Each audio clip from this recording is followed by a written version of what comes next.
In this lab, we're going to be determining the number of milligrams of ascorbic acid, also known as vitamin C, in a medium-sized peach. And to do this, we're going to be using the ChemCollective Virtual Lab, and you can find a link to that lab right here.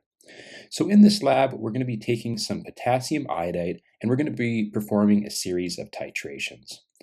The idea is that we're going to have a sample that contains some potassium iodide, some acid, starch, as well as some ascorbic acid, either as a known solution with a known quantity of ascorbic acid or peach juice, and looking for a color change once we perform the titration.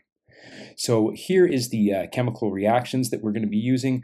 Here we see this is the potassium iodide. This is what's found up here in the burette.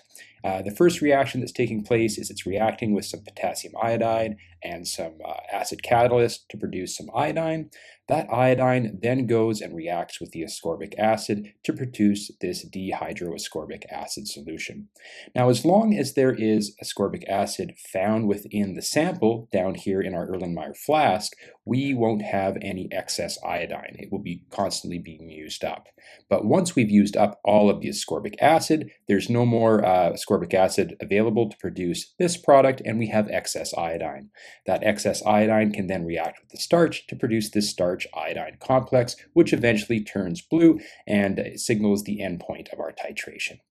So to determine the number of milligrams of vitamin C in our peach, we're going to have to do two different parts. One, where we're actually taking the amount of ascorbic acid with a known concentration of vitamin C or ascorbic acid and titrating that.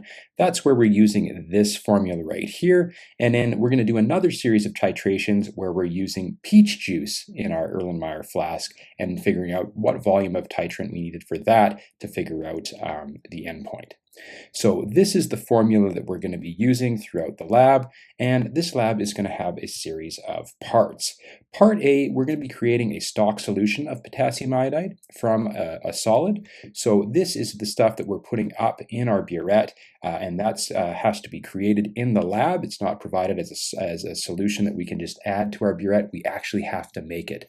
And you can take a look at the content page about creating stock solutions to figure out how many grams of this potassium iodide you're going to need to create a solution with a known molarity and volume.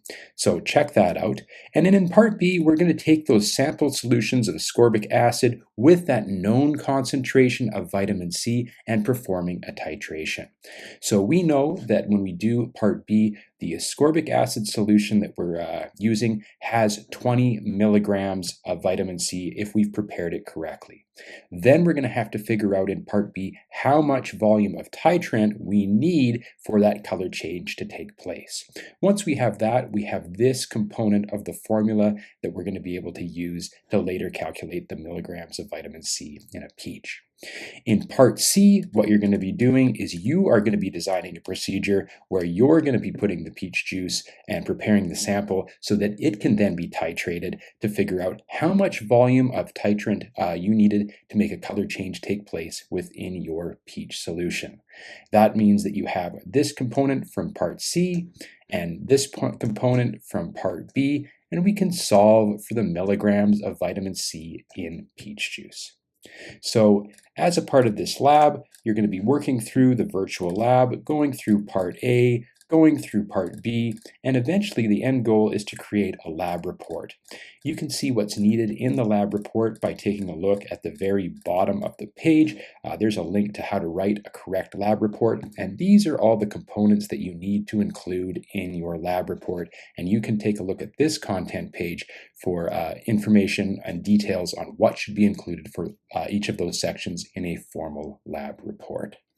Now, once you've done all of the titrations, you're eventually going to figure out how many milligrams of ascorbic acid or vitamin C are in your medium peach, and you're going to enter that into this little box right here that's found at the bottom of the lab in the ChemCollective site.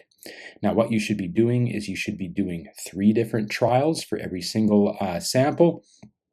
or sorry, every sample should be titrated 3 times so that you can average the volume of titrant that you're using to figure out the volume of titrant used for your titration.